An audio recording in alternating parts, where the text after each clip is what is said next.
আসসালামু আলাইকুম। প্রজন্ম ৭১ নিউজ থেকে আপনাদের সকলকে জানাই স্বাগতম। আপনাদের সঙ্গে আছি আমি হাবিবুর রহমান হবি। সংগ্রামী ছাত্র সমাজ, সংগ্রামী ছাত্র যশোরবাসী, আজকের এই বিক্ষোভ মিছিল পূর্ববর্তী সমাবেশে সভাপতি কথা নিয়ে আসছেন। আজকের বিক্ষোভ মিছিলের সম্মানিত প্রধান অতিথি বাংলাদেশ ইসলামী ছাত্র শিবির যশোর শহর শাখার সংগ্রামী সেক্রেটারি ওবায়দুল্লাহ হুসাইন ভাই এ পর্যায়ে কথা নিয়ে আসছে। ওবায়দুল্লাহ হুসাইন ভাই শিবিরের পক্ষ থেকে শুভেচ্ছা ও অভিনন্দন জানাচ্ছি।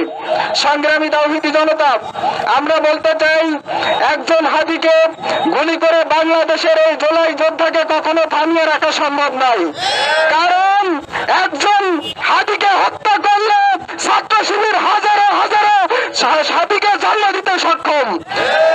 ইতিমধ্যে বাংলাদেশ সহ গোটা বিশ্ব বুঝতে পেরেছে ছাত্র শিবির শুধুমাত্র বাংলাদেশ নয়, গোটা পৃথিবীকে নাড়া দিতে সক্ষম।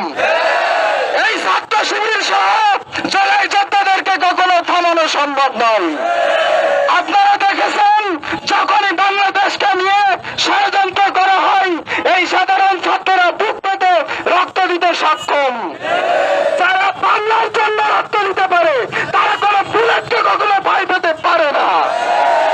বাংলার মানুষ স্বাধীনতার জন্য রক্ত দিতে শিখেছে। ১ জুলাই অতিক্রম হয়েছে, তাতে কি হয়েছে?